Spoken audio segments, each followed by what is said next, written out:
So ನಮಸ್ತೆ ಎಲ್ಲ ನನ್ನ ಸ್ಪರ್ಧಾ ಆಕಾಂಕ್ಷಿಗಳಿಗೆ ನಿಮ್ಮ ವಿನೋದ್ ಸ್ಟಡಿ ಫೋರಮ್ ಯೂಟ್ಯೂಬ್ ಚಾನಲ್ನ ವತಿಯಿಂದ ಗುಡ್ ಈವ್ನಿಂಗ್. ಎಲ್ಲರಿಗೂ ಹಾರ್ದಿಕ ಸ್ವಾಗತ. ಎಲ್ಲರಿಗೂ ಶುಭ ಸಂಜೆಯ ಶುಭಾಶಯಗಳನ್ನು ತಿಳಿಸುತ್ತಾ ಇವತ್ತಿನ ತರಗತಿಯನ್ನು ಸ್ಟಾರ್ಟ್ ಮಾಡೋಣ. ಇವತ್ತಿನ ತರಗತಿ ಏನಪ್ಪ ಅಂತಂದ್ರೆ ಪ್ರಚಲಿತ ಘಟನೆಗಳನ್ನು ನಾವು ನೋಡ್ತಾ ಬರೋಣ. ಕರೆಂಟ್ ಅಫೇರ್ಸ್ ತರಗತಿಯನ್ನು ನೋಡ್ತಾ ಬರೋಣ. ರೀಸೆಂಟಾಗಿ G7 ಆಗಿರ್ಬೋದು, ಫಿಫಾ ವರ್ಲ್ಡ್ ಕಪ್ ಆಗಿರ್ಬೋದು, ಅದೇ ರೀತಿಯಾಗಿ NDBಯ ಅದು ಸಹ ನ್ಯೂಸ್ನಲ್ಲಿದೆ. ಇವೆಲ್ಲ ಅಂದರೆ ಯಾತಕ್ಕಾಗಿ ನ್ಯೂಸ್ನಲ್ಲಿದ್ದಾವೆ, ಎಂತಕ್ಕಾಗಿ ಅಂತಕ್ಕಂಥದ್ದನ್ನು ನಾವು ಈ ತರಗತಿಯಲ್ಲಿ ಚರ್ಚೆ ಮಾಡ್ತಾ ಬರೋಣ. ಅದಕ್ಕಿಂತ ಮುಂಚೆ ಯಾರೂ ನಮ್ಮ ಚಾನಲ್ಗೆ ಇನ್ನೂ ಸಬ್ಸ್ಕ್ರೈಬ್ ಆಗಿಲ್ಲ, ಪ್ಲೀಸ್ ಸಬ್ಸ್ಕ್ರೈಬ್ ಆಗಿ ಅಂತ ಹೇಳ್ತಾ, ಯಾಕಪ್ಪ ಅಂತಂದ್ರೆ ತಮ್ಮ ಒಂದು ಸಬ್ಸ್ಕ್ರೈಬ್ನಿಂದ ನಮಗೆ ಇನ್ನಷ್ಟು ಹಲವಾರು ವೀಡಿಯೋಸ್ಗಳನ್ನು ಅಪ್ಲೋಡ್ ಮಾಡಲು ಒಂದು ಉತ್ತಮ ಅವಕಾಶವನ್ನು ತಾವು ಒದಗಿಸಬೇಕಾಗಿ ಅನುವು ಮಾಡಿಕೊಳ್ತೇವೆ. ಈ ಕರೆಂಟ್ ಅಫೇರ್ಸ್ದು ಏನಾದರೂ ತಮಗೆ PDF ಬೇಕಾದರೆ ನಮ್ಮ ಟೆಲಿಗ್ರಾಮ್ ಚಾನಲ್ಲು ಸಹ ಇದೆ. ಅದರಲ್ಲಿ ಈ ವಿಡಿಯೋ ಮುಗಿದ ತಕ್ಷಣ ಈ PDF ಕರೆಂಟ್ ಅಫೇರ್ಸ್ನ PDF-ಅನ್ನು ನಮ್ಮ ಟೆಲಿಗ್ರಾಮ್ ಚಾನಲ್ನಲ್ಲಿ ಅಪ್ಲೋಡ್ ಮಾಡಲಾಗುತ್ತದೆ. ಯಾರಿಗಾದರೂ ಇಂಟ್ರೆಸ್ಟ್ ಇದ್ದರೆ ಟೆಲಿಗ್ರಾಮ್ ಚಾನಲ್ಗೆ ಜಾಯ್ನ್ ಆಗಿ ಈ PDF-ಅನ್ನು ಅಂದರೆ ಎಕ್ಸಾಮ್ ಥ್ರೂ ಯೂಸ್ ಮಾಡ್ಕೊಳ್ಳಿಕ್ಕೆ ಸಹಾಯ ಆಗ್ತದೆ ಅಂತ ಹೇಳ್ತಾ ಇವತ್ತಿನ ತರಗತಿಯನ್ನು ಲೇಟ್ ಮಾಡದೆ ಸ್ಟಾರ್ಟ್ ಮಾಡ್ತಾ ಬರೋಣ. ಇವತ್ತಿನ ಮೊದಲ ಟಾಪಿಕ್ ಏನಪ್ಪ ಅಂತಂದ್ರೆ 52ನೇ G7 ಶೃಂಗಸಭೆ ನಡೀತದೆ. G7 ಶೃಂಗಸಭೆ ಏನಿದೆಯಲ್ಲ, ಇದು ಗ್ರೂಪ್ ಆಫ್ 7 ಅಂತ ಕರೀತದೆ. ಅಂದರೆ G7ನ ವಿಸ್ತೃತ ಏನಪ್ಪ ಅಂತಂದ್ರೆ ಗ್ರೂಪ್ ಆಫ್ 7 ಅಂತ ಕರಿತೀವಿ. ಈ 52ನೇ G7 ಶೃಂಗಸಭೆ ವಿಶೇಷತೆಗಳೇನು, ಅದು ಎಲ್ಲಿ ನಡೆದಿದೆ ಮತ್ತು ಅದರಲ್ಲಿ ಯಾರ್ಯಾರು ಭಾಗವಹಿಸಿದ್ರು, ಅದರಲ್ಲಿ ಇರ್ತಕ್ಕಂಥ ಪ್ರಮುಖ ದೇಶಗಳು ಯಾವ್ಯಾವು ಅಂತಕ್ಕಂಥದ್ದನ್ನು ನಾವು ಚರ್ಚೆ ಮಾಡ್ತಾ ಬರೋಣ. ಫ್ರಾನ್ಸ್ನ ವಿಲಿಯನ್ ನಗರದಲ್ಲಿ ಹೊಸ ಸಹಭಾಗಿತ್ವಗಳ ರಚನೆ ಮತ್ತು ಅಂತಾರಾಷ್ಟ್ರೀಯ ಐಕ್ಯತೆಯ ಮರುಸ್ಥಾಪನೆ ಎಂಬ ಧ್ಯೇಯವಾಕ್ಯದೊಂದಿಗೆ ಆಯೋಜಿಸಲಾಗಿದ್ದ 52ನೇ G7 ಶೃಂಗಸಭೆಯಲ್ಲಿ ಭಾರತದ ಪ್ರಧಾನಮಂತ್ರಿಯವರು ಸಹ ಭಾಗಿಯಾಗಿದ್ದರು ಅಂತಕ್ಕಂಥದ್ದು ನಾವು ಕಾಣ್ತಾ ಬರ್ತೀವಿ. ಇದು ಏನಪ್ಪ ಅಂತಂದ್ರೆ ಎಲ್ಲಿ ನಡೀತಪ್ಪ ಅಂತಂದ್ರೆ ಫ್ರಾನ್ಸ್ನ ವಿವಿಯನ್ಸ್ ನಗರದಲ್ಲಿ ನಡೀತದೆ. ಇದ್ರದ್ದು ಧ್ಯೇಯವಾಕ್ಯ ಏನಪ್ಪ ಅಂತಂದ್ರೆ ಹೊಸ ಸಹಭಾಗಿತ್ವಗಳ ರಚನೆ ಮತ್ತು ಅಂತಾರಾಷ್ಟ್ರೀಯ ಐಕ್ಯತೆ ಮರುಸ್ಥಾಪನೆ ಎಂಬ ಧ್ಯೇಯವಾಕ್ಯದೊಂದಿಗೆ ಈ 52ನೇ G7 ಶೃಂಗಸಭೆಯನ್ನು ಆಯೋಜಿಸಲಾಗಿದೆ ಅಂತಕ್ಕಂಥದ್ದು ನಾವು ಕಾಣ್ತಾ ಬರ್ತೀವಿ. ಇದರಲ್ಲಿ ಭಾರತ ಪ್ರಧಾನಮಂತ್ರಿಗಳು ಸಹ ಭಾಗವಹಿಸಿದ್ದರು ಅಂತಕ್ಕಂಥದ್ದು ನಾವು ಕಾಣ್ತಾ ಬರ್ತೀವಿ.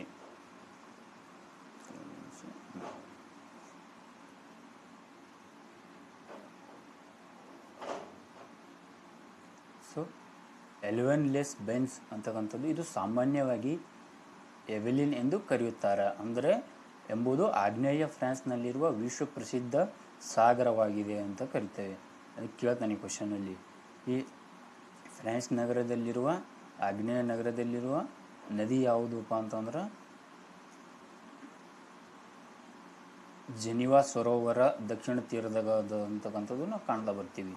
ಫ್ರಾನ್ಸ್ ನಗರದ ತೀರ ಯಾವಪ್ಪ ಅಂದರೆ ಜೆನಿವಾ ಸರೋವರ, ಲ್ಯಾಕ್ ಲೆಮನ್ ಅಂತಕ್ಕಂಥದ್ದು ಇದು ದಕ್ಷಿಣದ ತೀರ, ಫ್ರಾನ್ಸ್ನ ದಕ್ಷಿಣದ ತೀರದಲ್ಲಿದೆ ಅಂತಕ್ಕಂಥದ್ದನ್ನು ನಾವು ಕಾಣ್ತಾ ಬರ್ತೀವಿ. ಚಬ್ಲಿಸ್ ಆಲ್ಪ್ಸ್ ಪರ್ವತಗಳ ತಪ್ಪಲಿನಲ್ಲಿ ನೆಲೆಗೊಂಡಿರುವ ಈ ಸೊಗಸಾದ ತಾಣವು ತನ್ನ ನೈಸರ್ಗಿಕ ಖನಿಜಯುಕ್ತ ನೀರಿನ ಬುಗ್ಗೆಗಳು, ಶ್ರೀಮಂತ ಬೆಲೆ ಎಕೋ ವಾಸ್ತುಶಿಲ್ಪ ಮತ್ತು ಐತಿಹಾಸಿಕ ಥರ್ಮಲ್ ಸ್ನಾನಗೃಹಗಳಿಗೆ ಪ್ರಸಿದ್ಧಿಯನ್ನು ಪಡೆದಿದೆ ಅಂತಕ್ಕಂಥದ್ದು ನಾವು ನೋಡ್ತಾ ಬರ್ತೀವಿ. ಪದಗಳ ಅರ್ಥಗಳನ್ನು ನಾವು ನೋಡ್ತಾ ಬರೋಣ. ಈ ಸ್ಪಾ ಸಿಟಿ ಅಂದರೆ ಸ್ಪಾ ನಗರ ಅಂತಕ್ಕಂಥದ್ದು ಇದು ಚಿಕಿತ್ಸಾ ನಗರ ಎಂತಲೂ ಕರೀತಾರೆ ಅಂತ ಹೇಳ್ತೀವಿ. ಟರ್ಮಿನಲ್ ಬ್ಲ್ಯಾನ್ಸ್ ಅಂತಕ್ಕಂಥದ್ದು ಇದು ಉಷ್ಣ ನೀರಿನ ಸ್ನಾನಗೃಹಗಳಾಗಿರ್ತವೆ ಅಂತಕ್ಕಂಥದ್ದು ನಾವು ನೋಡ್ತಾ ಬರ್ತೀವಿ. ಬೆಲ್ ಎಕ್ವೆಲ್ ಅಂತಕ್ಕಂಥದ್ದು ಇದು ಯಾವ ಕಾಲದ ವಾಸ್ತುಶಿಲ್ಪಪ್ಪ ಅಂತಂದ್ರೆ ಇದು 19ನೇ ಶತಮಾನದ ಕೊನೆಯ ಸುಂದರ ವಿನ್ಯಾಸದ ಶೈಲಿಯ ಆಕೃತಿಯನ್ನು ಹೊಂದಿರ್ತದೆ ಅಂತಕ್ಕಂಥದ್ದು ನಾವು ನೋಡ್ತಾ ಬರ್ತೀವಿ. G7 ಒಕ್ಕೂಟ ಇದು ಏನಿದೆಯಲ್ಲ, G7 ಒಕ್ಕೂಟ ಇದು ಯಾವ ರೀತಿಯಾಗಿ ಅಂದರೆ G7 ಒಕ್ಕೂಟದ ಇದರ ಉದ್ದೇಶಗಳೇನು, ಇದು ಯಾತಕ್ಕಾಗಿ ಸ್ಥಾಪಿಸಲಾಗಿದೆ, ಇದರ ಮೂಲಭೂತ ಉದ್ದೇಶ ಏನು ಅಂತಕ್ಕಂಥದ್ದು ನಾವು ನೋಡ್ತಾ ಬರೋಣ. ಈ ಭಾರತವು G7 ಒಕ್ಕೂಟದ ಕಾಯಂ ಸದಸ್ಯ ರಾಷ್ಟ್ರ ಅಲ್ಲ. ನಾವು ಆಗಲೇ ಹೇಳಿದ್ವಿ, ಭಾರತ ಪ್ರಧಾನಮಂತ್ರಿಗಳು ಸಹ ಈ G7 ಒಕ್ಕೂಟದಲ್ಲಿ G7ನ ಶೃಂಗಸಭೆಯಲ್ಲಿ ಭಾಗವಹಿಸಿದ್ರು ಅಂತಕ್ಕಂಥದ್ದು ಹೇಳಿದ್ವಿ.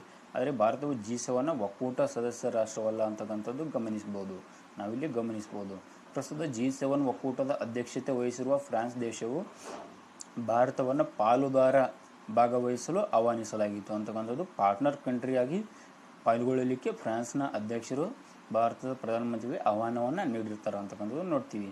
ಈ G7 ಗ್ರೂಪ್ ಆಫ್ 7 ಎನ್ನುವುದು ವಿಶ್ವದ ಅತ್ಯಂತ ಮುಂದುವರೆದ ಮತ್ತು ಕೈಗಾರಿಕಾ ಆರ್ಥಿಕತೆಗಳನ್ನು ಹೊಂದಿರುವ 7 ರಾಷ್ಟ್ರಗಳು ಅಂತಕ್ಕಂಥದ್ದು ನಾವು ನೋಡ್ತಾ ಬರ್ತೀವಿ.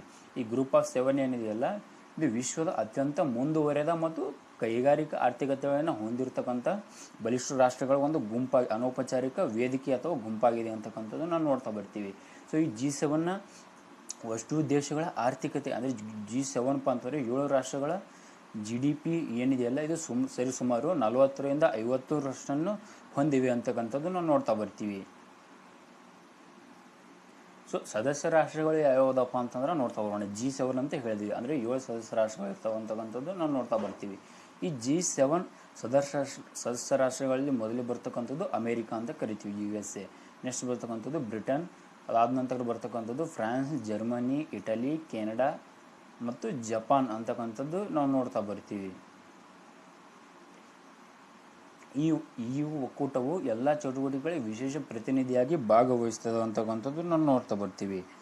ಸೊ ಇನ್ನು G7ನ ಯಾವ್ಯಾವ ಸದಸ್ಯ ರಾಷ್ಟ್ರಗಳು ಅಂತಕ್ಕಂಥ ಅಂಶ ಅಂದರೆ ಯಾವ್ಯಾವ ಸದಸ್ಯ ರಾಷ್ಟ್ರಗಳದಾವ ಅಂತಕ್ಕಂಥದ್ದು ಈ KA KPSC ಎಕ್ಸಾಮ್ನಲ್ಲಿ ಕೇಳ್ತಾ ಬಂದಿದ್ದಾನೆ.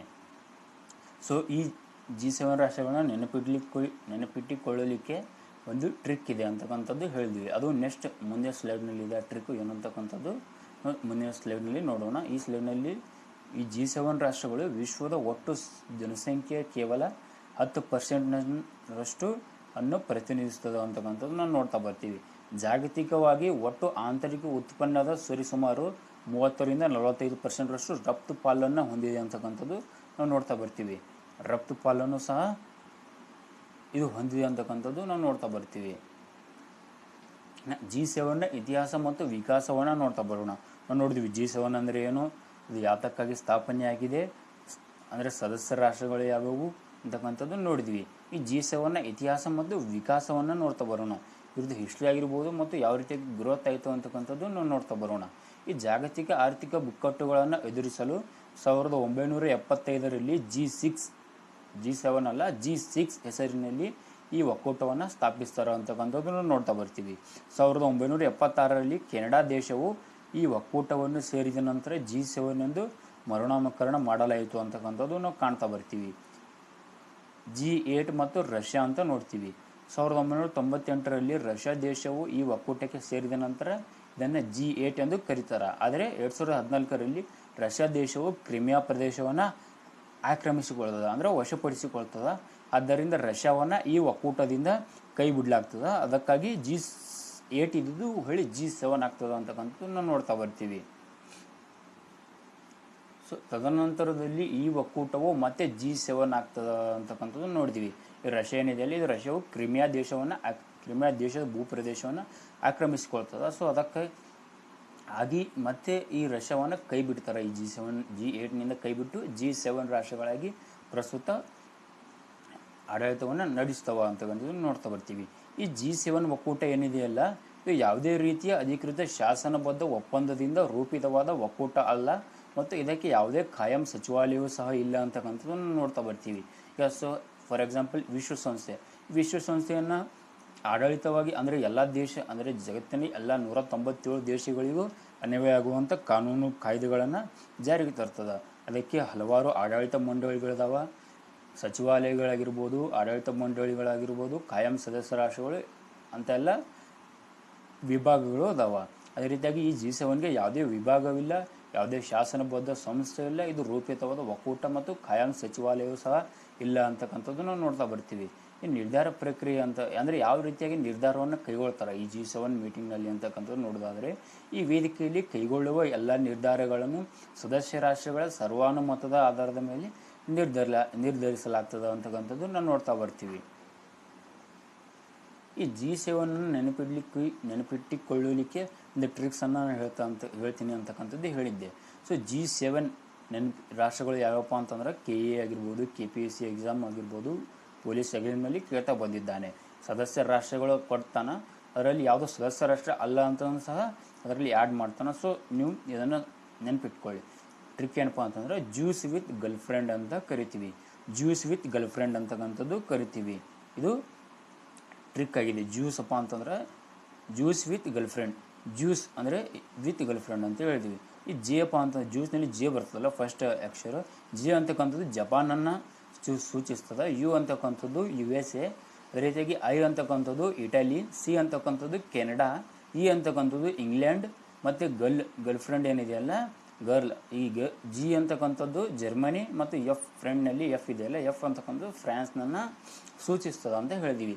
ಈಗ ತಮಗೆ ಈಸಿ ಆಗಿದೆ ಅಂತ ನಾನು ಭಾವಿಸ್ತೇನೆ. ಈ G7 ರಾಷ್ಟ್ರಗಳ ಯಾವ್ಯಾವಪ್ಪ ಅಂತಂದ್ರೆ ಕೋಡ್ ಇದೆ.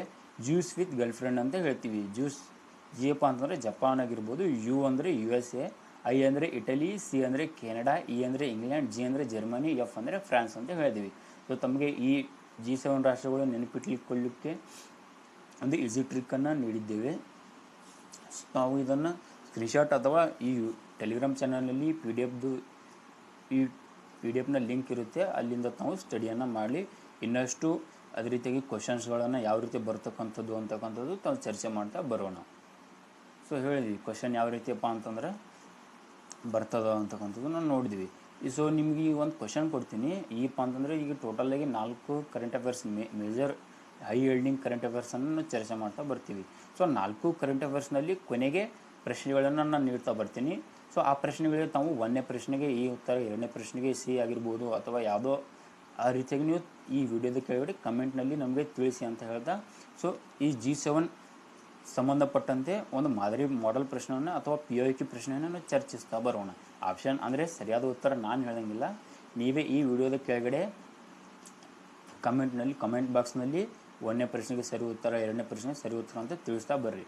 ಸೊ G7 ಒಕ್ಕೂಟಕ್ಕೆ ಸಂಬಂಧಿಸಿದಂತೆ ಈ ಕೆಳಗಿನ ಹೇಳಿಕೆಗಳನ್ನ ಪರಿಶೀಲಿಸಿ ಅಂತ ಕೊಟ್ಟಿದ್ದಾನೆ. ಸೊ ಫಸ್ಟ್ ಒನ್ ಏನಂತ ಕೊಟ್ಟಿದ್ದಾನೆ ಅಂದರೆ, ಈ ಒಕ್ಕೂಟವು ಒಂದು ಅಂತರ್ ಸರ್ಕಾರಿ ಮಿಲಿಟರಿ ವೇದಿಕೆಯಾಗಿದೆ ಅಂತಕ್ಕಂಥದ್ದು ನೋಡ್ತೀವಿ. ಎರಡನೇ ಪಾಯಿಂಟ್ ಏನಿದೆಯಲ್ಲ, ಇದು G7 ಒಕ್ಕೂಟದ ಎಲ್ಲ ಸದಸ್ಯ ರಾಷ್ಟ್ರಗಳು G20 ಒಕ್ಕೂಟದ ಸದಸ್ಯ ರಾಷ್ಟ್ರಗಳಾಗಿವೆ ಅಂತ ಹೇಳ್ತೀವಿ.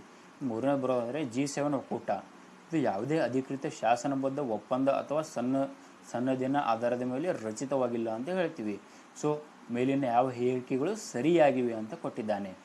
ಆಪ್ಷನ್ ಎ 1 ಮತ್ತು 2 ಹೇಳಿಕೆಗಳು, ಆಪ್ಷನ್ ಬಿ 2 ಮತ್ತು 3 ಮಾತ್ರ, ಆಪ್ಷನ್ ಸಿ 1 ಮತ್ತು 3 ಮಾತ್ರ, ಆಪ್ಷನ್ ಡಿ 1 ಮತ್ತು 2 ಮತ್ತು 3 ಅಂತ ಕೊಟ್ಟಿದ್ದಾನೆ. ಇದಕ್ಕೆ ಸರಿ ಉತ್ತರ ಈ ವಿಡಿಯೋದ ಕೆಳಗಡೆ ಕಮೆಂಟ್ ಬಾಕ್ಸ್ನಲ್ಲಿ ತಾವು ತಿಳಿಸಿ ಅಂತ ಹೇಳ್ತೀವಿ. ಸೊ ನೆಕ್ಸ್ಟ್ ಬರ್ತಕ್ಕಂಥದ್ದು FIFA ವರ್ಲ್ಡ್ ಕಪ್. ಈ FIFA ವರ್ಲ್ಡ್ ಕಪ್ ಏನಿದೆಯಲ್ಲ, ಇದು 2026ರಲ್ಲಿ ನಡೆಸ್ತದೆ. ಈ FIFA ವರ್ಲ್ಡ್ ಕಪ್ ಬಗ್ಗೆ ಹಲವಾರು ಪ್ರಶ್ನೆಗಳು ಇತ್ತೀಚಿನ PYQ ಅಂದರೆ ಪ್ರೀವಿಯಸ್ ಇಯರ್ ಕ್ವಶನ್ನಲ್ಲಿ ನೋಡಿದರೆ ಗೊತ್ತಾಗುತ್ತೆ ಯಾವ ರೀತಿ ಕ್ವಶನ್ ಕೇಳಿದಾಗ ಏನಿಲ್ಲ ಅಂತಕ್ಕಂಥದ್ದು. So FIFA world cup 2026 complete guide ಅಂತಕ್ಕಂಥದ್ದು ಯಾವ ರೀತಿಯಾಗಿ ನಡೀತು, ಯಾವ ದೇಶದಲ್ಲಿ ನಡೆಯಲಿರ್ತದ, ಇದು ಇನ್ನೂ ಕಂಪ್ಲೀಟ್ ಆಗಿಲ್ಲ ಆ್ಯಕ್ಚುಲಿ. ಇವತ್ತು ಜುಲೈ 19, ಇದು ನಾಳೆ ನಿಮಗೆ ಇದ್ರ ಮೇಲೆ ಯಾವುದಾದ್ರೂ ಕ್ವಶನ್ಸ್ ಬಂದರೆ ನೀವು ನೋಡ್ಕೊಳ್ಳಿ. ಇನ್ನೂ ಫೈನಲ್ ತಲುಪಿದ್ದಾವ 2 ತಂಡಗಳು. ಅವು ಯಾವ್ಯಾವಪ್ಪ ಅಂತಂದರೆ ನೀವು ಕಮೆಂಟ್ ಬಾಕ್ಸ್ನಲ್ಲಿ ಕಮೆಂಟ್ ಮುಖಾಂತರ ತಿಳಿಸಬೇಕಂತ ಕೇಳ್ತೀನಿ. ಸೊ ಯಾವ್ಯಾವ ತಂಡಗಳು ಅಂತಕ್ಕಂಥದ್ದು ತಿಳಿಸಿರಿ. ಸೊ 2026ರ FIFA ವಿಶ್ವಕಪ್ ಅಂತ ನೋಡ್ತೀವಿ. 2026ರ FIFA ವಿಶ್ವಕಪ್ ತನ್ನ ವಿಸ್ತೃತ ಸ್ವರೂಪದೊಂದಿಗೆ ಕ್ರೀಡಾಭಿಮಾನಿಗಳ ಗಮನ ಸೆಳೆದಿದೆ ಅಂತಕ್ಕಂಥದ್ದು ನಾವು ನೋಡ್ತಾ ಬರ್ತೀವಿ. ಈ ಫುಟ್ಬಾಲ್ ಕ್ರೀಡೆಯ ದಂತಕಥೆಗಳಾದ ಲಿಯೋನೆಲ್ ಮೆಸ್ಸಿ ಮತ್ತು ಕ್ರಿಸ್ಟಿಯಾನೋ ರೊನಾಲ್ಡೋ ಈ ಪಂದ್ಯಾವಳಿಯಲ್ಲಿ ಭಾಗವಹಿಸುತ್ತಿರುವುದು ಮತ್ತು ಐತಿಹಾಸಿಕ ದಾಖಲೆಗಳನ್ನು ನಿರ್ಮಿಸುತ್ತಿರುವುದು ಯಾವ ರೀತಿಯ ಮತ್ತಷ್ಟು ವಿಶೇಷಗಳಾಗಿವೆ ಅಂತಕ್ಕಂಥದ್ದು ನಾವು ನೋಡ್ತಾ ಬರ್ತೀವಿ. ಒಂದು ನಿಮಿಷ.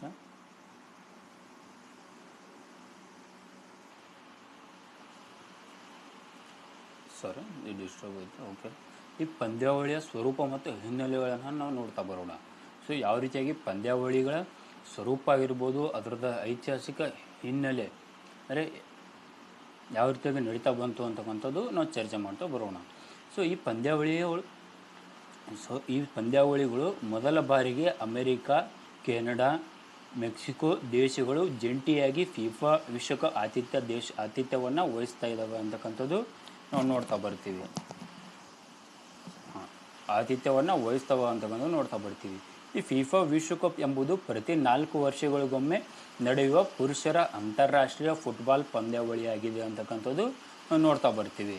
ಸೊ 2026 ಫಿಫಾ ವಿಶ್ವಕಪ್ ಪಂದ್ಯಾವಳಿಯ 23ನೇ ಆವೃತ್ತಿಯಾಗಿದೆ ಅಂತಕ್ಕಂಥದ್ದು ನಾವು ನೋಡ್ತಾ ಬರ್ತೀವಿ.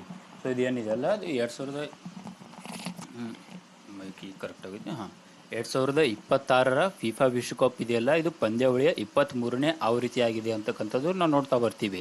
ಸೊ ಇತಿಹಾಸದಲ್ಲಿ ಮೊದಲ ಬಾರಿಗೆ ಅಂದರೆ ಅಮೆರಿಕ, ಕೆನಡಾ ಮತ್ತು ಮೆಕ್ಸಿಕೋ ದೇಶಗಳು ಜಂಟಿಯಾಗಿ ಈ ವಿಶ್ವಕಪ್ ಆತಿಥ್ಯವನ್ನು ವಹಿಸಿದವ ಅಂತಕ್ಕಂಥದ್ದು ನೋಡ್ತಾ ಬರ್ತೀವಿ.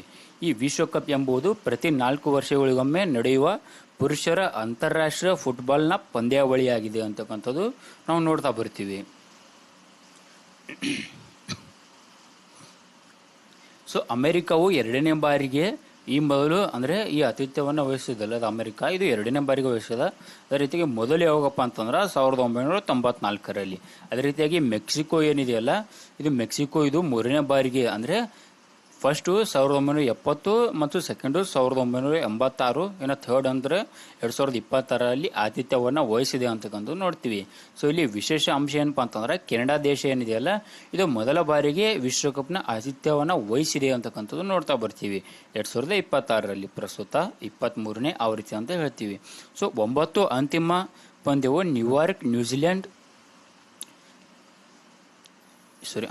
ಇದು ಅಂತಿಮ ಪಂದ್ಯ ಏನಿದೆಯಲ್ಲ, ಇದು ನ್ಯೂಯಾರ್ಕ್ನ ನ್ಯೂಜೆರ್ಸಿ ಕ್ರೀಡಾಂಗಣದಲ್ಲಿ ನಡೆಯಲಿದೆ ಅಂತಕ್ಕಂಥದ್ದು ಗಮನಾರ್ಹ ಅಂಶ ಆಗಿದೆ ಅಂತ ಹೇಳ್ತೀವಿ. ಸೊ ನೋಡಿ, ಇವೆಲ್ಲ KA ಎಕ್ಸಾಮ್ನಲ್ಲಿ ಕೇಳ್ತಾನೆ, ಅಂದರೆ ಯಾವ ದೇಶದ ಕ್ರೀಡಾಂಗಣದಲ್ಲಿ ನಡೆಯಲಿದೆ ಅಂತಿಮ ಪಂದ್ಯ ಹೇಳಿಕೆ ರೂಪಗಳಲ್ಲಿ ಕೊಟ್ಟು ತಮಗೆ ಕನ್ಫ್ಯೂಷನ್ನ ಮಾಡ್ತಾನೆ. ಸೊ ಸಾಂಪ್ರದಾಯಿಕವಾಗಿ 32 ತಂಡಗಳ ಬದಲಾಗಿ ಅಂದರೆ ಇಲ್ಲಿ ತನಕ ನಡೆದಿದ್ವಲ್ಲ 22 ಆವೃತ್ತಿ, ಅದರಲ್ಲಿ 32 ತಂಡಗಳಾಗಿದ್ವು ಅಂತ ಹೇಳ್ತೀವಿ. ಆದರೆ ಈ ಬಾರಿಯ ದಾಖಲೆಯ ಅಂದರೆ 48 ತಂಡಗಳು ಫಿಫಾ ವಿಶ್ವಕಪ್ನಲ್ಲಿ ಸ್ಪರ್ಧಿಸಲಿವೆ ಅಂತಕ್ಕಂಥದ್ದು ನಾವು ನೋಡ್ತಾ ಬರ್ತೀವಿ. ಸೊ ಒಟ್ಟು 48 ತಂಡಗಳು 4 ತಂಡಗಳಿರುವ 12 ಗುಂಪುಗಳಾಗಿ ವಿಂಗಡಿಸ್ತಾರ ಅಂತ ಹೇಳ್ತೀವಿ. ಸೊ ಪ್ರತಿ ಗುಂಪಿನಲ್ಲಿ ಅಗ್ರ 2 ಅಗ್ರಸ್ಥಾನ ಪಡೆದ ತಂಡಗಳು ಮತ್ತು 3ನೇ ಸ್ಥಾನ ಪಡೆದ ತಂಡಗಳು, ಉತ್ತಮ 8 ತಂಡಗಳು ಹೊಸದಾಗಿ ಸೇರಿಸಲಾದ ರೌಂಡ್ ಆಫ್ 32 ನಾಕೌಟ್ ಹಂತವನ್ನು ಪ್ರವೇಶಿಸ್ತಾವ ಅಂತಕ್ಕಂಥದ್ದು ನಾವು ನೋಡ್ತಾ ಬರ್ತೀವಿ. ಸೊ ಕೇಪ್ ವರ್ಡೆ, ಕುರ್ಕಾವೋ, ಜೋರ್ಡಾನ್ ಮತ್ತು ಉಜ್ಬೇಕಿಸ್ತಾನ್ ದೇಶಗಳು ಮೊದಲ ಬಾರಿಗೆ ಫಿಫಾ ವಿಶ್ವಕಪ್ನಲ್ಲಿ ಆಡುತ್ತಿದೆ ಅಂದರೆ ಭಾಗವಹಿಸುತ್ತಿವೆ ಅಂತಕ್ಕಂಥದ್ದು ನಾವು ಕಾಣ್ತಾ ಬರ್ತೀವಿ. ಸೊ ಇದು ಹೇಳಿಕೆ ರೂಪದಲ್ಲಿ ಕೊಡ್ತಾನೆ ನೋಡಿ. ಡೆಫಿನೆಟ್ ಆಗಿ ಈ ಯಾರಾದರೂ ಯಾರೆಲ್ಲ ಪಿ ಸಿ ಎಕ್ಸಾಮ್ಗೆ ಪ್ರಿಪೇರ್ ಆಗ್ತಾ ಇದ್ದಾರೆ, KA ಅಂದರೆ ವಿಲೇಜ್ ಅಕೌಂಟೆಂಟ್ ಅಡ್ಮಿನಿಸ್ಟ್ರೇಟಿವ್ ಎಕ್ಸಾಮ್ಗೆ ಪ್ರಿಪೇರ್ ಆಗ್ತಾ ಇದ್ದಾರೆ ಮತ್ತು ಪೊಲೀಸ್ ಎಕ್ಸಾಮ್ಗೆ ಪ್ರಿಪೇರ್ ಆಗ್ತಾ ಇದ್ದಾರೆ, ಆ ಎಲ್ಲ ಎಕ್ಸಾಮನ್ನು KAನೇ ನಡೆಸ್ತಾ ಇದೆ ಅಂತಕ್ಕಂಥದ್ದು ಗಮನ ಇರಲಿ. ಸೊ KA ಅಲ್ಲಿ ಕೇಳ್ತಾನೆ ಹೇಳಿಕೆ ರೂಪದಲ್ಲಿ.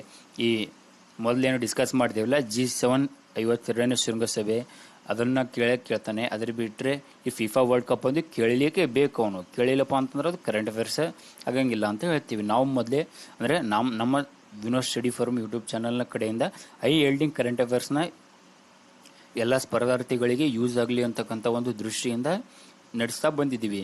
ಸೊ ಅದೆಲ್ಲ ಬಿಡಿ, ಕ್ಲಾಸ್ ಕಡೆ ಬನ್ನಿ. ಸೊ ಕೇಪ್ ವರ್ಡ್, ಕುರ್ಕಾವೋ, ಜೋರ್ಡಾನ್ ಮತ್ತು ಉಜ್ಬೇಕಿಸ್ತಾನ್ ಅಂದರೆ ಇವು 4 ದೇಶಗಳು ಮೊದಲ ಬಾರಿಗೆ ಫಿಫಾ ವಿಶ್ವಕಪ್ನಲ್ಲಿ ಆಡ್ತಾವ ಅಂತಕ್ಕಂಥದ್ದು ನಾವು ನೋಡ್ತಾ ಬರ್ತೀವಿ. ಇದು ಗಮನಾರ್ಹ ಅಂಶ ಹೇಳ್ತೀವಿ.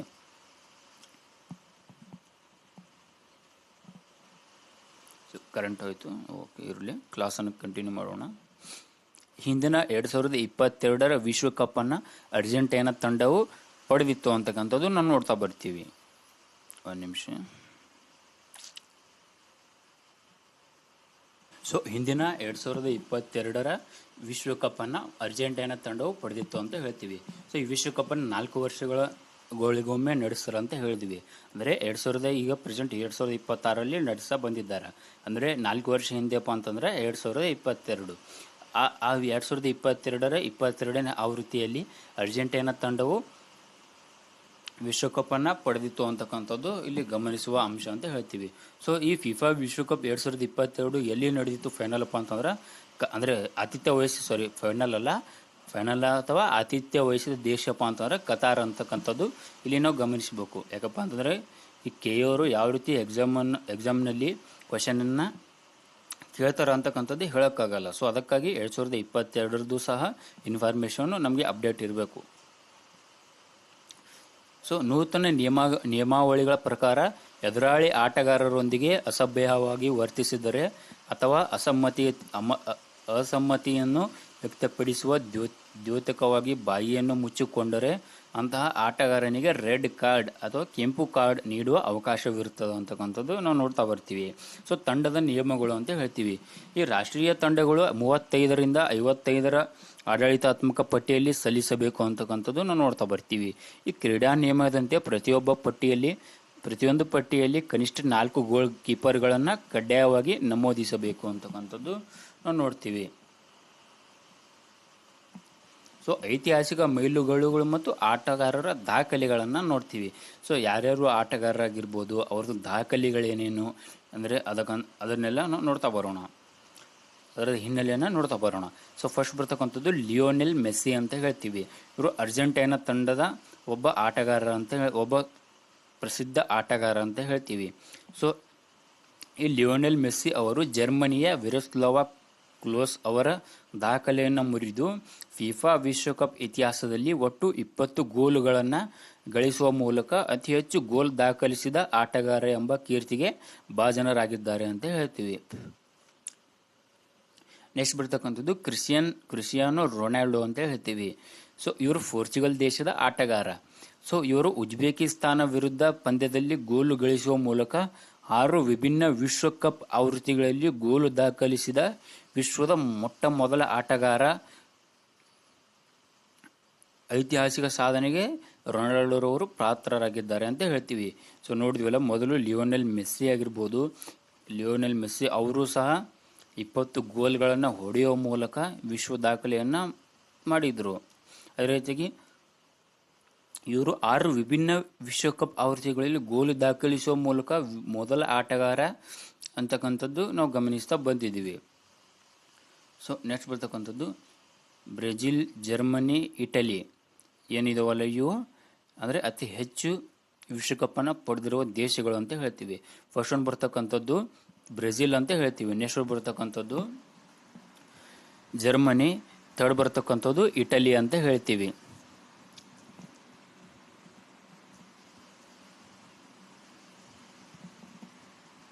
ಸೊ ಬ್ರೆಜಿಲ್ ಏನಿದೆಯಲ್ಲ, ಇದು 5 ಸಾರಿ ವಿಶ್ವ ಚಾಂಪಿಯನ್ ಆಗಿದೆ ಅಂತ ಹೇಳ್ತೀವಿ.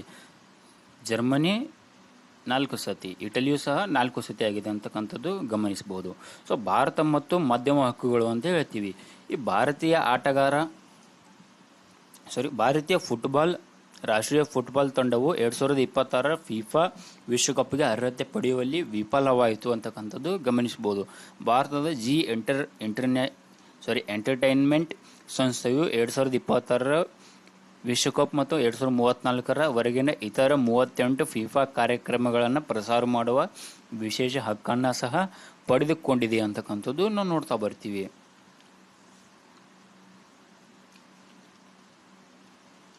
History of FIFA world cup ಅಂದರೆ ನಾವು ಮೊದಲು ನೋಡಿದ್ದೀವಿ 2026 ಅರ್ಜೆಂಟೈನಾ ತಂಡ ವಿಶ್ವಕಪ್ಪನ್ನು ಪಡೆದುಕೊಳ್ತದ. ಅದನ್ನು ಆಯೋಜಿಸಿದ ದೇಶ ಯಾವುದಪ್ಪ ಅಂತಂದ್ರೆ ಕತಾರ್ ಅಂತ ನೋಡಿದ್ದೀವಿ ಇದೇ ಸ್ಲೈಡ್ನಲ್ಲಿ. ಈಗ ಮುಂದುವರೆದು ಪ್ರಸ್ತುತ USA, ಮೆಕ್ಸಿಕೋ, ಕೆನಡಾ 2026 ಆತಿಥ್ಯವನ್ನು ವಹಿಸಿರ್ತಕ್ಕಂಥ ದೇಶ ಯಾವಪ್ಪ ಅಂತಂದ್ರೆ USA, ಮೆಕ್ಸಿಕೋ, ಕೆನಡಾ. ಇನ್ನು ಇದ್ರದ್ದು ಅಂದರೆ ವಿಶ್ವಕಪ್ ಯಾರು ಗೆದ್ದರು ಅಂತ, ಯಾವ ದೇಶ ಗೆದ್ದಂತಂದು ಇನ್ನೂ ಫೈನಲ್ ಆಗಿಲ್ಲ. ಇವತ್ತು ಸಾಯಂಕಾಲ ಆಗುತ್ತೆ. ಆದರೆ ನಾನು ನಮ್ಮ ಟೆಲಿಗ್ರಾಮ್ ಚಾನಲಲ್ಲಿ ಅಪ್ಡೇಟನ್ನು ಕೊಡ್ತೀನಿ.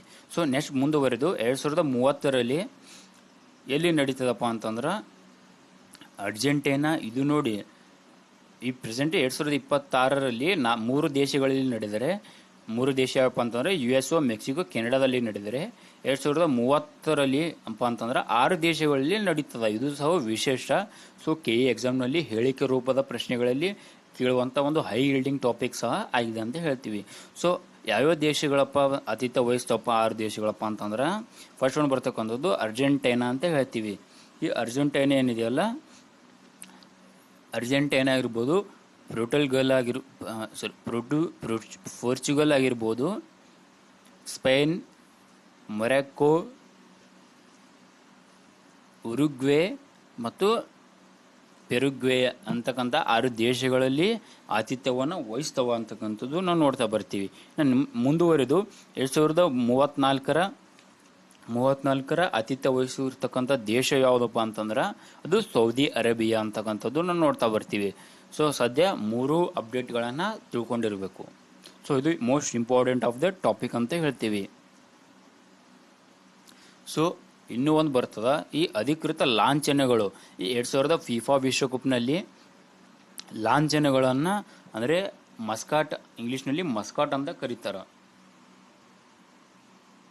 ಈ ಮಸ್ಕಾಟ್ಗಳನ್ನು ಯಾವ್ಯಾವ ಮಸ್ಕಾಟ್ಗಳು ಇದಾವ ಅಂತಕ್ಕಂಥದ್ದು ನಾವು ನೋಡೋಣ. ಮ್ಯಾಪಲ್ ಇದು ಏನಿದೆ ಅಲ್ಲ, ಇದು ಕೆನಡಾ ದೇಶದ್ದು ಅಂತಕ್ಕಂಥದ್ದು ನಾವು ನೋಡ್ತಾ ಬರ್ತೀವಿ. ಈ ಮ್ಯಾಪಲ್ ಎಂಬುದು ಒಂದು ಜಾತಿಯ ಕಡವೆ ಅಂತ ಕರಿತೇವೆ. ಇದು ಕೆನಡಾದಲ್ಲಿ ಈ ಜಾತಿಯ ಪ್ರಾಣಿಯಾಗಿದ್ದು ಇದು ಕೆನಡಾದ ಸ್ಥಿತಿಸ್ಥಾಪಕತ್ವ ಮತ್ತು ಸೃಜನಶೀಲತೆಯನ್ನು ಪ್ರತಿನಿಧಿಸ್ತದೆ. ಸೊ ಡೆಫಿನೆಟ್ಲಿ ಕೆಎ ಮುಂಬರುವ ಪರೀಕ್ಷೆಗಳಲ್ಲಿ ಈ ಪ್ರಶ್ನೆಯನ್ನು ಬಂದೇ ಬರ್ತದ, ಕೇಳ್ತಾರ ಅಂತಕ್ಕಂಥದ್ದು ಗಮನಿಸಬಹುದು. ಅಂದರೆ ಹೇಳಿಕೆ ರೂಪದಲ್ಲಾಗಿರ್ಬೋದು ಅಥವಾ ಹೊಂದಿಸಿ ಬರೆಯರಿ ರೂಪದಲ್ಲಿ ಸಹ ಈ ಮಸ್ಕಾಟ್ಗಳ ಕುರಿತು ಪ್ರಶ್ನೆ ಬಂದೇ ಬರ್ತದ. ಯಾಕಪ್ಪ ಅಂತಂದ್ರೆ ಸದ್ಯ ಪ್ರಸ್ತುತ 2026ರ ಫಿಫಾ ವಿಶ್ವಕಪ್ ಏನಿದೆಯಲ್ಲ, ಇದು 3 ದೇಶಗಳ ಆತಿಥ್ಯವನ್ನು ವಹಿಸಿದೆ ಅಂತಕ್ಕಂಥದ್ದು ನೋಡ್ತೀವಿ. First one America, second one Canada, third one Mexico ಅಂತ ಹೇಳ್ತೀವಿ. ಸೊ ನೆಕ್ಸ್ಟ್ ಬರ್ತಕ್ಕಂಥದ್ದು ಮೆಕ್ಸಿಕೋ. ಈ ಮೆಕ್ಸಿಕೋನ ಮೆಕ್ಸಿಕೋನ ಮಸ್ಕಾಟ್ ಏನಪ್ಪ ಅಂತಂದ್ರೆ ಜಾಯ ಅಂತಕ್ಕಂಥದ್ದು ನೋಡ್ತೀವಿ. ಇದು ಏನಿದೆಯಲ್ಲ, ಈ ಜಾಯ್ ಎಂಬುದು ಒಂದು ಜಾಗ್ವಾರ್ ಆಗಿದ್ದು ಇದು ಮೆಕ್ಸಿಕೋದ ಶಕ್ತಿ ಮತ್ತು ಸಾಂಸ್ಕೃತಿಕ ಪರಂಪರೆಯನ್ನು ಸೂಚಿಸ್ತದ ಅಥವಾ ಸಂಕೇತಿಸ್ತದ ಅಂತಕ್ಕಂಥದ್ದು ನೋಡ್ತೀವಿ. So most important. ಸೊ ಇದನ್ನು ಗಮನ ಇಟ್ಟು ಕೇಳಿ. ಸೊ ನೆಕ್ಸ್ಟ್ ಬರ್ತಕ್ಕಂಥದ್ದು ಅಮೆರಿಕ. ಈ ಅಮೆರಿಕ ದೇಶದ ಏನಪ್ಪಾ ಅಂದ್ರೆ ಕ್ಲಚ್ ಅಂತ ಇದೆ. ಈ ಕ್ಲಚ್ ಎಂಬುದು ಏನಪ್ಪಾ ಅಂತಂದ್ರೆ ಬಾಲ್ಸ್ ಗೀಗಲ್ ಅಂದರೆ ಹದ್ದಾಗಿದ್ದು ಇದು ಅಮೆರಿಕದ ನಾಯಕತ್ವ ಮತ್ತು ಧೈರ್ಯವನ್ನು ಸಂಕೇತಿಸ್ತದ ಅಂತಕ್ಕಂಥದ್ದು ನಾವು ನೋಡ್ತೀವಿ. ಸೊ ಈ ಮಸ್ಕಾಟ್ಗಳ ಕುರಿತು ಇನ್ನಷ್ಟು ಗಮನವನ್ನು ಹರಿಸ್ರಿ. ಸ್ಪೆಷಲಿ ಈ ಫಿಫಾ ಆಗಿರ್ಬೋದು, G7 ಅಂತ ಹೇಳಿದ್ದೀವಿ, 52ನ ಸಮಿಟ್. ಸೊ ಒಂದು ನಿಮಿಷ, ನೆಕ್ಸ್ಟ್ ಕರೆಂಟ್ ಅಫೇರ್ಸ್ ಬಂತ. ಓಕೆ ಕನ್ಫ್ಯೂಸ್ ಆಯಿತು ಇಷ್ಟೇ. ನೆಕ್ಸ್ಟ್ ಕರೆಂಟ್ ಅಫೇರ್ಸ್ ಅಂದರೆ ಉಜ್ಬೇಕಿಸ್ತಾನ್ ಇದೇನಿದೆಯಲ್ಲ, ಇದು ಅಧಿಕೃತವಾಗಿ ನ್ಯೂ ಡೆವಲಪ್ಮೆಂಟ್ ಬ್ಯಾಂಕ್ನ 10ನೇ ಸದಸ್ಯ ರಾಷ್ಟ್ರವಾಗಿ ಘೋಷಣೆಯನ್ನು ಮಾಡಿದ್ದಾರಾ ಅಥವಾ 10ನೇ ಸದಸ್ಯ ರಾಷ್ಟ್ರವಾಗಿ ಘೋಷಿಸಿದ್ದಾರಾ ಅಂತಕ್ಕಂಥದ್ದು ಗಮನಿಸ್ತೀವಿ. ಇದು ಸಹ ಸುದ್ದಿಯಲ್ಲಿದೆ ಅಂತ ಹೇಳ್ತೀವಿ. ಸೊ ಯಾಕೆ ಸುದ್ದಿಯಲ್ಲಿದೆಯಪ್ಪ ಅಂತಕ್ಕಂಥದ್ದು ನಾವು ನೋಡ್ತಾ ಬರೋಣ. ವಿಶ್ವದ ಭೂ ಆವೃತ ದೇಶಗಳಲ್ಲಿ ಒಂದಾದ ಉಜ್ಬೇಕಿಸ್ತಾನ್ ಮಾಡಿದ್ದಾರೆ, ಅದನ್ನು ಉಜ್ಬೇಕಿಸ್ತಾನ್ ಅಂತ ತಿಳ್ಕೊಳ್ಳಿ. ನಮ್ಮ ಟೈಪಿಸ್ಟ್ ಮೇ ಬಿ ಮಂಗಳ ಗ್ರಹದಿಂದ ಬಂದಿದ್ದಾರೆ. ಸೊ ಅದಕ್ಕೆ ಓಕೆ, ಅದು ಬಿಡಿ. ಉಜ್ಬೇಕಿಸ್ತಾನ್, ಈ ಉಜ್ಬೇಕಿಸ್ತಾನವು ಬ್ರಿಕ್ಸ್ ಒಕ್ಕೂಟದ ನ್ಯೂ ಡೆವಲಪ್ಮೆಂಟ್ ಸದಸ್ಯ ರಾಷ್ಟ್ರವಾಗಿ ಸೇರ್ಪಡೆಗೊಂಡಿದ್ದು ಬ್ರಿಕ್ಸ್ ಒಕ್ಕೂಟದ ನೇತೃತ್ವದಲ್ಲಿ ಕಾರ್ಯನಿರ್ವಹಿಸುವ ಬಹುಪಕ್ಷೀಯ ಹಣಕಾಸು ಸಂಸ್ಥೆಯಾದ ನ್ಯೂ ಡೆವಲಪ್ಮೆಂಟ್ ಬ್ಯಾಂಕ್ನ ಗುಂಪಿಗೆ ಸೇರಿದ ಮಧ್ಯ ಏಷ್ಯಾದ ಮೊದಲ ದೇಶ, ಅಂದರೆ ಮಿಡಲ್ ಈಸ್ಟ್ ಏಷ್ಯಾದ ಮೊದಲ ದೇಶವಾಗಿ ಈ ಉಜ್ಬೇಕಿಸ್ತಾನ್ ಹೊರಹೊಮ್ಮಿದೆ.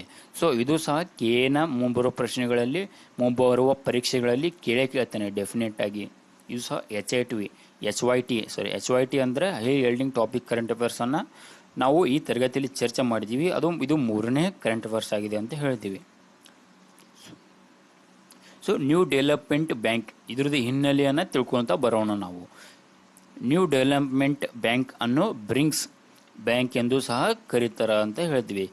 ನ್ಯೂ ಬ್ಯಾಂಕ್ 2014ರಲ್ಲಿ ಬ್ರೆಜಿಲ್ ದೇಶದ ಫೋರ್ಟ್ಲೇಜಾದಲ್ಲಿ ನಡೆದ 6ನೇ ಬ್ರಿಕ್ಸ್ ಶೃಂಗಸಭೆಯಲ್ಲಿ ಈ ಬ್ರಿಕ್ಸ್ ಒಕ್ಕೂಟದ ರಾಷ್ಟ್ರಗಳಾದ ಬ್ರೆಜಿಲ್, ರಷ್ಯಾ, ಭಾರತ, ಚೈನಾ ಮತ್ತು ದಕ್ಷಿಣ ಆಫ್ರಿಕಾ ದೇಶಗಳು ಒಟ್ಟಾಗಿ ಸ್ಥಾಪನೆಯನ್ನು ಮಾಡ್ತಾವ ಅಂತ ಹೇಳ್ತೀವಿ.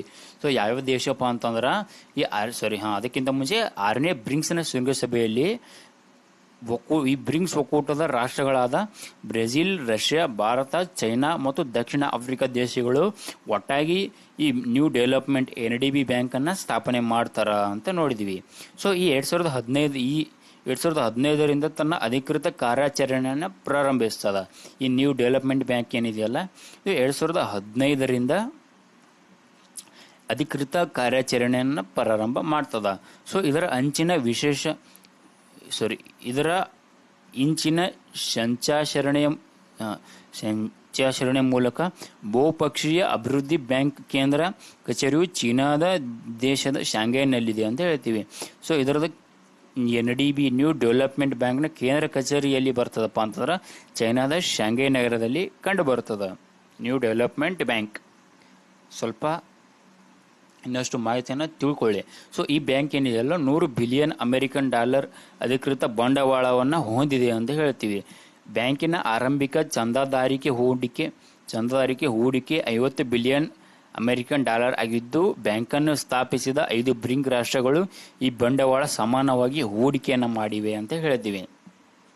ಸೊ ಬ್ರಿಂಕ್ ರಾಷ್ಟ್ರಗಳು ಇದರ ಉದಯೋನ್ಮುಖ ಮಾರುಕಟ್ಟೆ, ಆರ್ಥಿಕತೆ ಹಾಗೂ ಅಭಿವೃದ್ಧಿಶೀಲ ರಾಷ್ಟ್ರಗಳಲ್ಲಿ ಮೂಲ ಸೌಕರ್ಯ ಮತ್ತು ಸುಸ್ಥಿರ ಅಭಿವೃದ್ಧಿ ಕೈಗೊಳ್ಳುವ ಈ ಬ್ಯಾಂಕ್ ಆರ್ಥಿಕ ಸಂಪನ್ಮೂಲಗಳನ್ನು ಒದಗಿಸ್ತದ ಅಂತ ಹೇಳಿದ್ವಿ. ಸೊ ಮತದಾನದ ವ್ಯವಸ್ಥೆ, ಈ ಪ್ರತಿಯೊಂದು ರಾಷ್ಟ್ರಕ್ಕೂ ಒಂದು ಮತ ಚಲಾಯಿಸುವ ಹಕ್ಕು ಇರ್ತದೆ. ಆದರೆ ಬ್ಯಾಂಕ್ನ ಸ್ಥಾಪಕ 5 ಬ್ರಿಂಕ್ ರಾಷ್ಟ್ರಗಳ ಒಟ್ಟು ಮತದಾನದ ಮೌಲ್ಯವು 55% ಕಡಿಮೆ ಆಗ್ತಕ್ಕಂಥದ್ದು ಅಲ್ಲ ಅಂತ ಹೇಳ್ತೀವಿ. ಸೊ ಯಾವುದೇ ದೇಶಕ್ಕೆ ವಿಟೋ ಅಧಿಕಾರ ಇರುವುದೇ ಇಲ್ಲ ಅಂತ ಹೇಳಿದ್ವಿ. ಸೊ ವಿಶ್ವಸಂಸ್ಥೆಯಲ್ಲಿ ವಿಟೋ ಅಧಿಕಾರ ಇದೆ. ಎಕ್ಸಾಂಪಲ್, ವಿಶ್ವಸಂಸ್ಥೆಯಲ್ಲಿ ವಿಟೋ ಅಧಿಕಾರ ಇದ್ದರೆ, ಸೊ ನಮ್ಮ ಈ NDB ನ್ಯೂ ಡೆವಲಪ್ಮೆಂಟ್ ಬ್ಯಾಂಕ್ನಲ್ಲಿ ವಿಟೋ ಅಧಿಕಾರ ಯಾವುದೇ ದೇಶಕ್ಕೆ ಇರುವುದಿಲ್ಲ ಅಂತ ಗಮನಿಸಬಹುದು. ಹೀಗೂ ಕೇಳ್ತಾನೆ ಹೇಳಿಕೆ ಯಾವ್ದು ರೀತಿ ನಿಮ್ಮನ್ನು ಟ್ರ್ಯಾಪ್ ಮಾಡ್ತಾನೆ ಪರೀಕ್ಷಾ ದೃಷ್ಟಿ ಇದ್ದಪ್ಪ ಅಂತಂದ್ರೆ, ಈಗ NDB ನ್ಯೂ ಡೆವಲಪ್ಮೆಂಟ್ ಬ್ಯಾಂಕ್ನ ಸದಸ್ಯ ರಾಷ್ಟ್ರಗಳಿಗೂ ಸದಸ್ಯ ದೇಶಕ್ಕೂ ವಿಟೋ ಅಧಿಕಾರ ಇದೆ ಅಂತಕ್ಕಂಥದ್ದು ಕೊಟ್ಬಿಡ್ತಾನೆ. ಸೊ ಇಲ್ಲಿ ನಮಗೆ ಎಕ್ಸಾಮ್ ಟ್ರ್ಯಾಪ್ ಅನ್ನ ಮಾಡ್ತಾರೆ. ಸೊ ಆಕ್ಚುಲಿ ವಿಟೋ ಅಧಿಕಾರ ಇರುವುದಿಲ್ಲ. ಸೊ ಪ್ರಸ್ತುತ ಸದಸ್ಯ ರಾಷ್ಟ್ರಗಳು ಮೊದಲು ಸ್ಥಾಪಿಸಿರುವ ರಾಷ್ಟ್ರಗಳನ್ನ ನೋಡ್ತೀವಿ. ಸೊ ಅಟ್ ಪ್ರೆಸೆಂಟ್ ಎಷ್ಟು ರಾಷ್ಟ್ರಗಳದಾವಪ್ಪ ಅಂತಂದ್ರೆ 10 ರಾಷ್ಟ್ರಗಳು ಅಂತ ಹೇಳ್ತೀವಿ. ಸೊ ಫಸ್ಟ್ ಒಂದು ಬರ್ತಕ್ಕಂಥದ್ದು ಬ್ರೆಜಿಲ್, ರಷ್ಯಾ, ಭಾರತ, ಚೈನಾ, ದಕ್ಷಿಣ ಆಫ್ರಿಕಾ ಸ್ಥಾಪಕ ರಾಷ್ಟ್ರಗಳಾದ್ರೆ ಬಾಂಗ್ಲಾದೇಶ 2021ರಲ್ಲಿ ಜಾಯ್ನ್ ಆಗ್ತದೆ. ಅದೇ ರೀತಿಯಾಗಿ ಸಂಯುಕ್ತ ಅರಬ್ ಸಂಸ್ಥಾನ UAE ಇದು 2021ರಲ್ಲಿ ಜಾಯ್ನ್ ಆಗ್ತದೆ. ಅದೇ ರೀತಿಯಾಗಿ ಈಜಿಪ್ಟ್ ಏನಿದೆಯಲ್ಲ 2023ರಲ್ಲಿ, ಮತ್ತು ಅಕ್ಟೋರಿಯಾ 2025ರಲ್ಲಿ, ಮತ್ತು ಪ್ರಸ್ತುತ ಉಜ್ಬೇಕಿಸ್ತಾನ್ 2026ರಲ್ಲಿ ಜಾಯ್ನ್ ಆಗ್ತದೆ ಅಂತ ಹೇಳ್ತೀವಿ. ಈ ಬ್ಯಾಂಕಿನ 10 ಸದಸ್ಯ ರಾಷ್ಟ್ರಗಳು ಪ್ರಪಂಚದ ಒಟ್ಟು ಜನಸಂಖ್ಯೆಯ 42% ಜನರನ್ನು ಪ್ರತಿನಿಧಿಸ್ತದ ಅಂತ ಹೇಳ್ತೀವಿ. 42% ಜನರನ್ನು ಪ್ರತಿನಿಧಿಸ್ತದೆ. ಜಗತ್ತಿನ ಒಟ್ಟು ಭೂಪ್ರದೇಶದ 27% ಹಾಗೂ ಜಾಗತಿಕ GDPಯ 20ಕ್ಕೂ ಹೆಚ್ಚು ಪಾಲನ್ನು ಪ್ರತಿನಿಧಿಸ್ತದ ಅಂತ ಹೇಳ್ತೀವಿ. ಸೊ ಡೈರೆಕ್ಟ್ ಆಗಿ KA ಎಕ್ಸಾಮ್ನಲ್ಲಿ ಈ ಡೆಫಿನಿಷನ್ ಅಂತ ಹೇಳಿಕೆ ಇದೇ ರೀತಿಯಾಗಿ ಕೊಡ್ತಾನ. ಅದು ಸರಿ, ಯಾವುದು ತಪ್ಪು ಅಂತಕ್ಕಂಥದ್ದು. ಸೊ ತಾವು ಗಮನ ಹರಿಸಿ ಆ ಕ್ವಶನ್ಸ್ಗಳನ್ನ, ಈ ಪಾಯಿಂಟ್ಸ್ಗಳನ್ನು ಗಮನ ಹರಿಸಬೇಕಂತ ಕೇಳ್ತೀವಿ. ಸೊ ಈ ಬ್ಯಾಂಕ್ ತನ್ನ ಸದಸ್ಯ ರಾಷ್ಟ್ರಗಳ ಸ್ಥಳೀಯ ಕರೆನ್ಸಿಗಳಲ್ಲಿ ಮತ್ತು ಪ್ರಮುಖ ಅಂತಾರಾಷ್ಟ್ರೀಯ ಕರೆನ್ಸಿಗಳಲ್ಲಿ ಸಾಲವನ್ನು ಒದಗಿಸ್ತದ ಅಂತಕ್ಕಂಥದ್ದು ನಾವು ನೋಡ್ತಾ ಬರ್ತೀವಿ.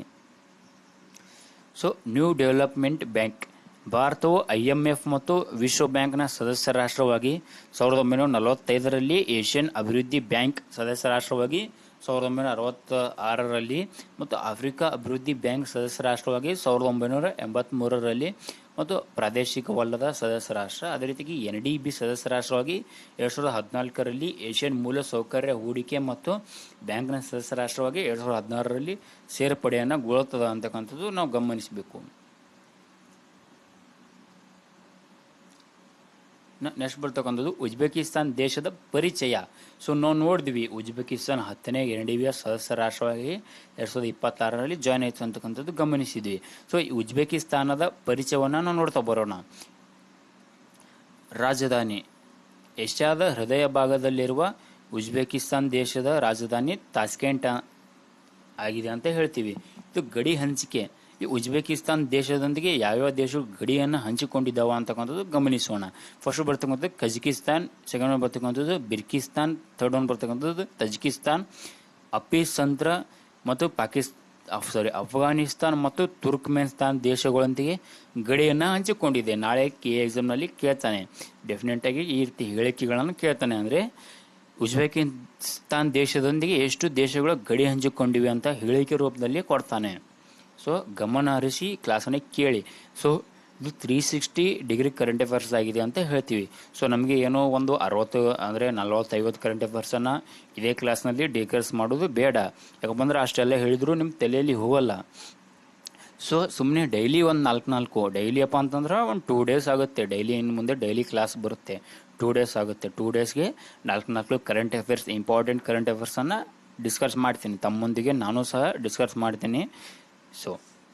ಸೊ ಪ್ರಮುಖವಾಗಿ ಕಜಕಿಸ್ತಾನ್ ಮತ್ತು ಉಜ್ಬೇಕಿಸ್ತಾನ್ ದೇಶಗಳ ನಡುವೆ ಹಂಚಿಕೆಯಾಗಿರುವ ಅರಲ್ ಸಮುದ್ರಕ್ಕೆ ಹರಿಯುವ ನದಿ ನೀರನ್ನು ಕೃಷಿ ನೀರಾವರಿ ಉದ್ದೇಶಗಳಿಗಾಗಿ ತಿರುಗಿಸಿದ ಕಾರಣದಿಂದಾಗಿ ಅರಲ್ 1907 ಸಮುದ್ರವು ಬತ್ತಿ ಹೋಗಿದ್ದು ಹಡಗುಗಳ ಸ್ಮಶಾನ ಎಂಬ ಕುಖ್ಯಾತಿಗೆ ಒಳಗಾಗಿದೆ ಅಂತಕ್ಕಂಥದ್ದು ನಾವು ಇಲ್ಲಿ ಗಮನಿಸಬಹುದು. ನೆಕ್ಸ್ಟ್ ಬರ್ತಕ್ಕಂಥದ್ದು ಪ್ರಪಂಚದಲ್ಲಿ ಕೇವಲ 2 ದ್ವಿ-ಆವೃತ್ತಿ ದೇಶಗಳಲ್ಲಿ ಉಜ್ಬೇಕಿಸ್ತಾನ್ ಕೂಡ ಒಂದಾಗಿದೆ ಅಂತಕ್ಕಂಥದ್ದು ನಾವು ನೋಡ್ತಾ ಬರ್ತೀವಿ. ಸೊ ಉಜ್ಬೇಕಿಸ್ತಾನ್ ಎಲ್ಲಿ ಬರ್ತದ ಈ ವರ್ಲ್ಡ್ ಮ್ಯಾಪ್ನಲ್ಲಿ ಸಹ ಕೇಳ್ತೇನೆ, ಉಜ್ಬೇಕಿಸ್ತಾನ್ ಎಲ್ಲಿ ಬರ್ತದ ಮತ್ತು ಅದರ ಸುತ್ತಮುತ್ತ ಗಡಿಗಳನ್ನು ನಾವು ಈಗ ಹೇಳಿದ್ವಿ. ಸೊ ಉಜ್ಬೇಕಿಸ್ತಾನ್ ನೋಡಿ ಈ ಕಡೆ ಬರುತ್ತೆ. ಇದು ಅಫ್ಘಾನಿಸ್ತಾನ್, ನಮ್ಮ ಇಂಡಿಯಾ ಈ ಕಡೆ ಇದೆ. ಒಂದು ನಿಮಿಷ ಪೆನ್ಸಿಲ್ ತಗೊಳ್ತೀನಿ.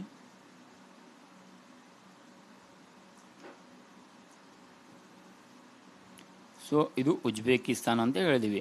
ಸೊ ಇಲ್ಲಿ ಅಫ್ಘಾನಿಸ್ತಾನ್ ಬರ್ತದ, ಇಲ್ಲಿ ಇದ್ರದ್ದು ಈ ಕಡೆಗೆ ನಮ್ಮ ಇಲ್ಲಿ ಕಾಶ್ಮೀರದ ಭಾಗ ಏನಿದೆ ಇದು ಇಂಡಿಯಾ ಕಂಡು ಬರ್ತದ ಅಂತ ಹೇಳ್ತೀವಿ. ಸೊ ಇಂಡಿಯಾ ಜೊತೆಗೆ ಅಂದರೆ ಉಜ್ಬೇಕಿಸ್ತಾನ್ ಯಾವುದೇ ರೀತಿ ಗಡಿಯನ್ನು ಹೊಂದಿಲ್ಲ. ಸೊ ಉಜ್ಬೇಕಿಸ್ತಾನ್ ಯಾವ ದೇಶಗಳ ಗಡಿ ಅದರದ್ದು ನೆರೆಹೊರೆಯ ರಾಷ್ಟ್ರಗಳನ್ನು ನೋಡೋಣ. ಫಸ್ಟ್ ಬರ್ತಕ್ಕಂಥದ್ದು ತುರ್ಕೆಮಿಸ್ತಾನ್, ಸೆಕೆಂಡ್ ಬರ್ತಕ್ಕಂಥದ್ದು ಅಫ್ಘಾನಿಸ್ತಾನ್, ನೆಕ್ಸ್ಟ್ ಬರ್ತಕ್ಕಂಥದ್ದು ತಜಿಕಿಸ್ತಾನ್, ಫೋರ್ತ್ ಬರ್ತಕ್ಕಂಥದ್ದು ಕಜಕಿಸ್ತಾನ್, ಫಿಫ್ತ್ ಕಜಕಿಸ್ತಾನ್ ಆಗಿರ್ಬೋದು, ಕಜಿಸ್ತಾನ್, ಮತ್ತು ಈ ಕಡೆ ವಿಸೆಲ್ಟರ್ ಪ್ಯಾಲಿಸ್ಟೈನ್ ಅಂತಕ್ಕಂಥದ್ದು ಬರ್ತದ, ಪ್ಲೇಟಿವ್ ಅಂತಕ್ಕಂಥದ್ದು ಬರ್ತದ ಅಂತ ಹೇಳ್ತೀವಿ.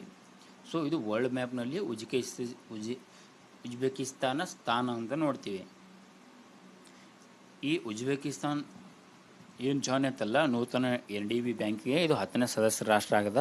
ಸೊ ಇದು ಯಾವ ರೀತಿಯಾಗಿ ಕಾರ್ಯವನ್ನು ನಿರ್ವಹಿಸ್ತದೆ NDB ಬ್ಯಾಂಕ್, ಸದಸ್ಯ ರಾಷ್ಟ್ರಗಳು ಯಾವುವು, ಅಂದರೆ ಸ್ಥಾಪಿಸಿದ ರಾಷ್ಟ್ರಗಳು ಯಾವುವು ಮತ್ತು ಜಾಯ್ನ್ ಆದ ರಾಷ್ಟ್ರಗಳು ಯಾವುವು ನೋಡಿದ್ವಿ. ಸೊ ಇದು ಈ ಪ್ರಶ್ನೆಯನ್ನು ಈ ಪ್ರಶ್ನೆಗೆ ಸರಿಯಾದ ಉತ್ತರವನ್ನು ಈ ವಿಡಿಯೋದ ಕಮೆಂಟ್ ಕೆಳಗಡೆ ಹಾಕಿ. ನಾನು ಟೋಟಲ್ ಆಗಿ 2 ಪ್ರಶ್ನೆ ಇಲ್ಲಿ ತನಕ ಕೇಳಿದೆ. ಸೊ ಪ್ರಶ್ನೆ ಏನಾದರೂ ನೋಡೋಣ. ಇದು POIQ ಪ್ರಶ್ನೆ ಆಗಿದೆ. ಈ ಕೆಳಗಿನ ಹೇಳಿಕೆಗಳನ್ನು ಗಮನಿಸಿ. 1ನೇ ಹೇಳಿಕೆ, ನೂತನ ಅಭಿವೃದ್ಧಿ ಬ್ಯಾಂಕ್ ಅನ್ನು ಎಪೆಕ್ ಸಂಸ್ಥೆ ಸ್ಥಾಪಿಸಿದೆ ಅಂತ ಹೇಳ್ತೀವಿ. ನೆಕ್ಸ್ಟ್ ಬರ್ತಕ್ಕಂಥ 2ನೇ ಹೇಳಿಕೆ, ನೂತನ ಅಭಿವೃದ್ಧಿ ಬ್ಯಾಂಕ್ನ ಕೇಂದ್ರ ಕಚೇರಿಯು ಶಾಂಘೈ ನಗರದಲ್ಲಿದೆ ಅಂತ ಹೇಳ್ತೀವಿ. ಸೊ ಮೇಲೆ ನೀಡಿರುವ ಹೇಳಿಕೆಗಳಲ್ಲಿ ಯಾವುವು ಸರಿಯಾಗಿವೆ ಅಂತ ಹೇಳ್ತೀವಿ. ಆಪ್ಷನ್ A 1 ಮಾತ್ರ, ಆಪ್ಷನ್ B 2 ಮಾತ್ರ, ಆಪ್ಷನ್ C 1 ಮತ್ತು 2, ಆಪ್ಷನ್ D 1 ಮತ್ತು 2 ಅಲ್ಲ. ಸೊ ನೋಡಿ, ಈ ಪ್ರಶ್ನೆಗೆ ನನಗೆ ಕಮೆಂಟ್ ಬಾಕ್ಸ್ನಲ್ಲಿ ಉತ್ತರವನ್ನು ನೀಡಿ. ಸೊ 2 ಪ್ರಶ್ನೆ ಕೇಳಿದ್ವಿ. ಸೊ ಈ 2 ಪ್ರಶ್ನೆಗಳಿಗೆ ಉತ್ತರವನ್ನು ನೀಡಿ. ಫಸ್ಟ್ ಒಂದು ಬರ್ತಕ್ಕಂಥದ್ದು G7 ಬಗ್ಗೆ ಕೇಳಿದೆ, ಅದಾದ ಬಳಿಕ ಉಜ್ಬೇಕಿಸ್ತಾನ್ ಅಂದರೆ ಅಥವಾ NDB ಬ್ಯಾಂಕ್ನ ಬಗ್ಗೆ ಕೇಳಿದೆ. ಸೊ ಇದಿಷ್ಟು ಇವತ್ತಿನ ಒಂದು most important and HYT current affairs ಆಗಿರ್ತದೆ. ಸೊ ಈ ವಿಡಿಯೋ ಏನಾದರೂ ತಮಗೆ ಇಷ್ಟವಾದಲ್ಲಿ ನೆಕ್ಸ್ಟ್ ವಿಡಿಯೋಗಾಗಿ ಕಮೆಂಟ್ ಬಾಕ್ಸ್ನಲ್ಲಿ comment S for part 2 video, ಇದು ಪಾರ್ಟ್ 1 ವಿಡಿಯೋ, ಪಾರ್ಟ್ 2 ವಿಡಿಯೋಗಾಗಿ ಕಮೆಂಟ್ ಮುಖಾಂತರ ಕಮೆಂಟ್ ಬಾಕ್ಸ್ನಲ್ಲಿ ತಿಳಿಸಿ ಅಂತ ಹೇಳ್ತಾ, ಸೊ ಎಲ್ಲರೂ ಚೆನ್ನಾಗಿ ಓದ್ಕೊಳ್ಳಿ. ಒಳ್ಳೆ ಕಾಲ್ಫಾರ್ಮ್ ಆಗ್ತಾ ಇದ್ದಾವೆ. ಸೊ ನಮ್ಮ ಕರ್ನಾಟಕ ಸ್ಪರ್ಧಾತ್ಮಕ ಪರೀಕ್ಷೆಗಳ ಇತಿಹಾಸದಲ್ಲೇ ಅಂದರೆ 1 by 1 ಅಂದರೆ ಗ್ಯಾಪ್ ಕೊಡಲಾರ್ದ ಹಾಗೆ ನೋಟಿಫಿಕೇಶನ್ ಆಗಿದ್ದಾವೆ. ಸೊ ಎಲ್ಲರೂ ಚೆನ್ನಾಗಿ ಓದಿ. So thank you so much ಈ ವಿಡಿಯೋ ನೋಡಿದ್ದಕ್ಕಾಗಿ. ಸೊ ಧನ್ಯವಾದಗಳು. ಎಲ್ಲರೂ ಸರಿಯಾಗಿ ಓದಿ. Thank you so much. ಮತ್ತೆ ಭೇಟಿಯಾಗೋಣ ನೆಕ್ಸ್ಟ್ ವಿಡಿಯೋದಲ್ಲಿ.